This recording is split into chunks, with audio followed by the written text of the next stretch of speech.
Hello, everybody. Welcome to another episode of Alex Deus Talk Football. Today, of course, we're going to talk about Bayern Munich's comeback. Rip off the headlines, Alex, because at halftime, Mainz were beating, I would say, a plan B Bayern, of course, looking towards the Champions League, the first leg of the semifinals of the Champions League. But Company, the coach, I think he thought, okay, this is going to end bad for us. And then Olise came in, Harry Kane came in, Musiala came in, and the rest was history. This was an amazing performance, yet another amazing performance. I would go so far as to say this present Bayern side is the best ever team the Bundesliga has had. That's my opinion, yeah? And it was a historic comeback win against Mainz on Saturday. They were 3-0 down, as you said, Antonio. 3-0 down Bayern at half-time, but they still turned the game around to win 4-3. And this is only the second time in their history that Bayern have managed to turn a game round after being 3 goals down. They did that at the end of the 70s when they beat Bochum 6-5. But 3-0 down at half-time, and Vincent Kompany, the coach, told his players very calmly that he expected a victory. Fancy saying that to your side when 3-0 down at half-time, and they provided him with one, which was amazing. Now, Kompany played a young Senegalese player called Bara Ndiaye. This was his first start for Bayern, and Kompany was pleased with his performance. He was taken off after 70 minutes. He's only 18, and he was absolutely exhausted. He's joined Bayern from a Gambian academy, Gambino Stars. Nicholas Jackson, another Senegalese star, he pulled the goal back for Bayern, his 10th incidentally for Bayern. Olise, Musiala and Kane scoring the other goals. One stands out for me. Olise with a breathtaking effort, similar to the one he scored. Amazing. Similar to the one he scored against Real Madrid. Olise, I know, profits from Stanisic and Lima, who do a lot of covering on the right wing behind him. I just can't understand one thing, Antonio. Why does Olise play in the centre for France? Didier Deschamps surely must use him on the right wing. So that's one of the big questions we have to find out. Is Bayern the best Bundesliga team ever? What do you think? I mean, what a job from Vincent Kompany. I have to bite my tongue because I thought he was not going to be that impressive. Besides, even though he has a super team, that front line is amazing. But we have to remember, Kompany lost Musiala even in the preseason in the FIFA World Cup of the clubs in the USA. Yeah, against Paris Saint-Germain, the next rival in Champions League. That shocking collision against Donnarumma that some people are still asking why was it not a penalty. But wow, 53 goals for Harry Kane. But above all else, above the most probable record breaker, all these of Lionel Messi's, I think 2012, 11 or 12 season record-breaking assists. This Bayern team has scored 27 goals all season, from the Super Cup in the beginning of the season to the Bundesliga. Still 3 games to go, 2 games to go in Champions League, and still the DFB Pokal, the German Cup final against Stuttgart. What a machine. Serial killers up front without Musiala. Without Musiala, he tested Rafael Guerreiro on that spot, the number 10 position, we would call it. And then Serge Gnabry, which unfortunately for Bayern, and for the German national team, die Mannschaft is going to be out of the World Cup. And now that's Musiala, good, of course, for Musiala, because Musiala will get a lot more chances to play now in Gnabry's position. And I thought Musiala put in a really good performance yesterday. He's been doing a lot of bodybuilding. He's got a lot more muscles after the injury that you mentioned. And I think he's looking slowly getting bit for bit back to the Musiala we knew about. Do you agree? I agree. But lucky for him and for Bayern and for Company that Luis Diaz, Olise and Harry Kane normally get the job done in Bundesliga and above all else in the Champions League. I think Musiala should start in France, in Paris in a couple of days. I think he's not going to risk Rafael Guerreiro playing there or adapting Leon Goretzka or Pavlovic. I think it's going to be Musiala, Harry Kane, Luis Diaz, and Olise. And what a front four. What a four line. Of course, meeting up with another super team, another super offensive with the Ballon d'Or winner. Don't forget the best player in the world is still Ousmane Dembele. And Dembele. and the question you said you made before seconds ago, how is Olise not playing on the right? Normally on the right, Didier Deschamps has to put Ousmane Dembele. Mbappe normally plays in the middle, which I disagree. I think he's a better player, a more complete player, a more killer player with his speed, with agility to play on the left wing, always on the left wing. But of course, on the left wing, Didier Deschamps has Désiré Doué, has Barcola. Let's see if this is an opening for Mbappe to go to the left. Dembele playing in the middle, like sometimes he plays in Paris Saint-Germain, but Olise has to play on the ring. I agree. I think he's a pretty good number 10, a pretty good offensive midfielder, but I think on the line, everybody knows what he's going to do. He's going to do the Arjen Robben movement, but you can't stop Cutting it. in from the right and shooting. Yeah. You can't stop it. Unbelievable goals he scored, that guy. And I still can't believe he came from Crystal Palace, from a small club like Crystal Palace, with all due Incredible. respect to Crystal Palace. Let's talk about the big one next week. Bayern traveled to Paris, as you said, Paris Saint-Germain. Now, I'd say PSG's defense is stronger than Real Madrid's defense. I mean, expect great entertainment. These are Europe's two best sides. There's no doubt about it. I agree, yeah. Absolutely. Both actually deserve the Champions League title, I'd say. Yeah. PSG, they won their Ligue 1 game against Angers 3-0. And admittedly with their B-side, but the French newspapers have been praising Luis Enrique again for a genius move, because he seems to be turning Lucas Beraldo, the Brazilian, who's usually a central defender, he's been playing him in defensive midfield, and he had a very good game yesterday. Possibly he might be a surprise inclusion for the game against Bayern. Antonio, let's go through the two sides, and you tell me who's better. Lunin or Neuer? Wow, Neuer. Okay, Easy. let's look at the defense. Mendes, who incidentally played his game for PSG this weekend. Mendes, Pacho, Marquinhos, or Hakimi up against Lima, Tah, Upamecano, and Stanisic. Who has the better defense? Left winger, there's no debate. I would love to see back the Alphonso Davies of 2020, 2021, but a lot of injuries. He's not playing. He's not part of the best lineup for company still.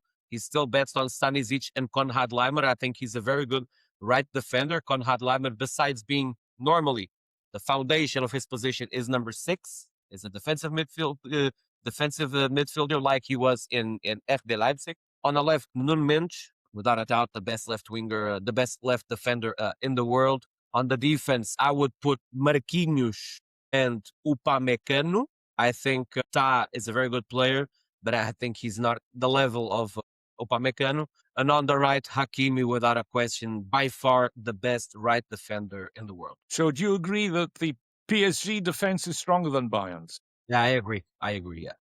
In midfield, we've got Neves, Vitinho, and Zaire Emery, three brilliant players. And in the Bayern midfield, there's Pavlovic, Kimmich, and possibly Musiala, depending on his injury. He might play, as we said, because of the injury to Gnabry that rules him out to the rest of the season. Who's got the better midfield for you? If we play 3 in the midfield, I would combine João Kimmich, Vitinha, and Musiala. I appreciate a lot João Neves, a versatile player. He can play even on the right as a right defender, like he played in the UEFA Nations League for Portugal, which I think it's disappointing. I think he should play with Vitinha in the midfield and Bruno Fernandes, but that's another conversation. But I think he's a super talent. But a lot of people forget João Kimmich playing for 7, 8 years in the lineup of Bayern. Almost, of course, there are no irreplaceable players, but he's got the not just being the captain. He's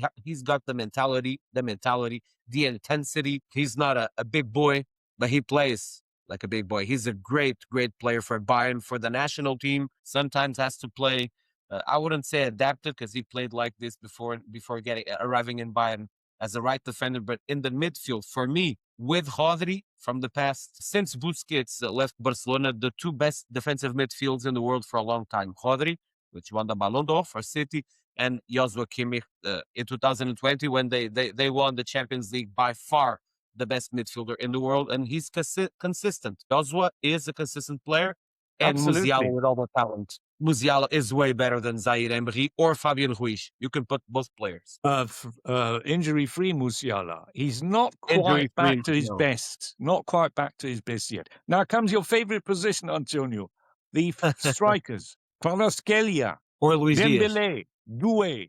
That's Paris Saint-Germain's forward line. And then, of course, Diaz, Kane, and Ulis. Who has the better forward line? On the left, Kvaratskhelia. What a season he's having, but numbers and talent, I have to put Luis Diaz, but Kvaratskhelia in the Champions League, what he did to Liverpool in both legs, amazing, incredible. 13 goals he scored.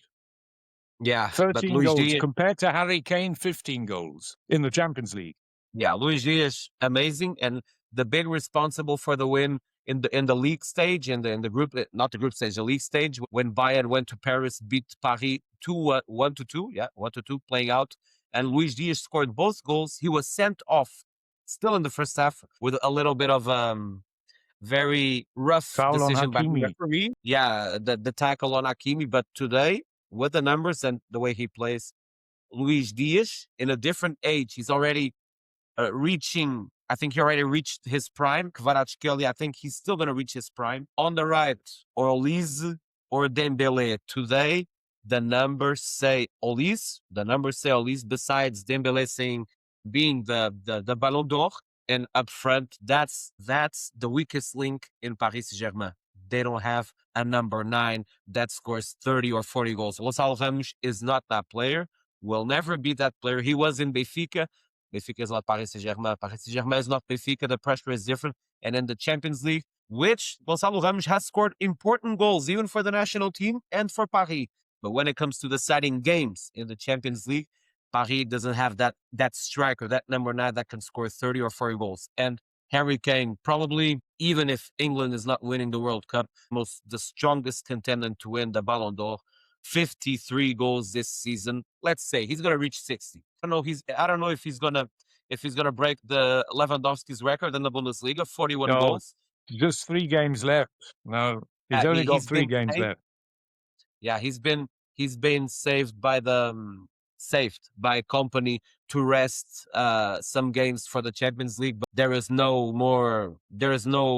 not even Mbappe, which has a lot of goals this year, the best number 9 by far this year, not Haaland. This year it's Harry Kane. Now, the German media today was saying that if Bayern have a weakness, it's their defense. Yeah, I they agree. struggled against 2 strikers when they played Real Madrid, and Mbappe and Vinny Jr. were the very dangerous each time they went forward. But then, of course, Mbappe and Vinny Jr. are about the best in the business, of course, but they were just 2, and Bayern struggled against 2 strikers. Now, PSG are going to attack them with 3, the 3 that we mentioned. So it'll be really interesting to see how Bayern's defense cope with PSG. Now, this is such a big game, Antonio, that it's not difficult to forget the other semi-final, which is Arsenal against Atletico Madrid, which is in its own a very interesting tie. But, of course, PSG Bayern outshines everything. Now, Arsenal, they had to win yesterday against Newcastle, and they did by 1-0. Eberechi Eze scored a beautiful goal. However, he went off injured.